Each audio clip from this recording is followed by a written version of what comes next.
যে যাত্রীরা যেন ছাদে না ওঠে, এই জন্য আমরা যথাসাধ্য চেষ্টা করতেছি এবং তাদের আমরা অ্যালাউ করবো না।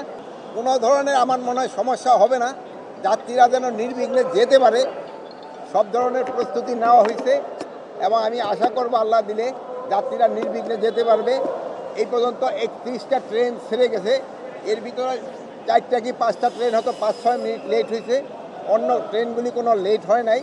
এবং নেক্সট স্টেপে আরও কতটুকু আছে, আরও 35টা ট্রেন যাবে, এইগুলি আমার মনে হয় আল্লাহ দিলে লেট হবে না, টাইমলি চলে যাবে।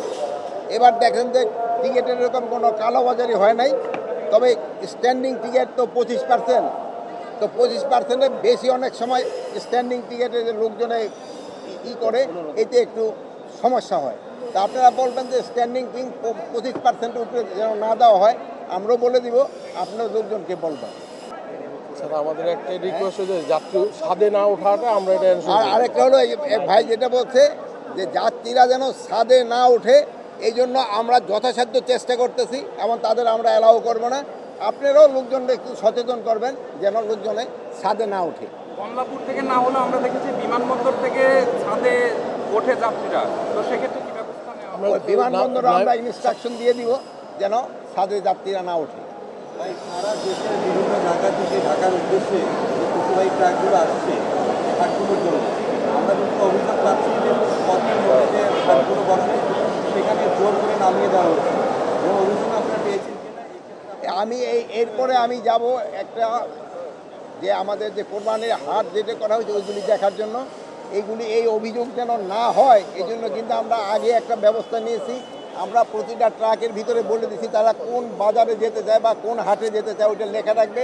এর আগে যদি কেউ কোনো মস্তান বা কেউ যদি কোথাও কোনো থামায়, এর বিরুদ্ধে আইনানুগ ব্যবস্থা নেওয়া হবে।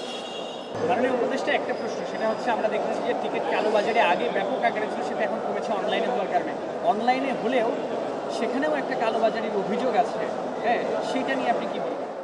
আপনি বললেন যে কালোবাজারি আগের থেকে তো অনেক কমে গেছে, এখন বলতে গেলে নাই। তাইও যদি দুই একটা ওই যে একজন টিকিট বলতেছিল সে বসার টিকিট নিছে, বাট এখন তো সিটটা পাচ্ছে না, তার এখন তারটা এটা স্ট্যান্ডিং হয়ে গেছে। যেহেতু আপনারা জানেন বসা এবং দাঁড়ানোর দুইটা টিকিটের মধ্যে দামটা ভেরি করে, তা আমরা অলরেডি ইনস্ট্রাকশন দিয়ে দিছি বসার টিকিটের যা দিবে মানে যে কটা সিট আছে তারপরে 25%-এর উপরে স্ট্যান্ডিং টিকিট দিবে না। এখানে একটা সমস্যা হয়, যেটা আমরা বললাম যে স্ট্যান্ডিং টিকিট যেসব না পায় সেরকম তারা আবার অনেক সময় ছাদে গিয়ে বুঝে বলেন ছাদে গিয়ে ওঠে, এখানে গিয়ে ওঠে। এগুলির ক্ষেত্রে আমরা অ্যাকশন নিতেছি। এগুলির ক্ষেত্রে ভাই আপনাদেরও একটু সহযোগিতা লাগবে, আপনাদেরও লোকজনকে একটু সচেতন করতে হবে, যেহেতু ওই রাস্তাঘাটে যদি ইচ্ছে উঠে এটা কিন্তু নিজের লাইফটি একটু রিস্ক থাকে।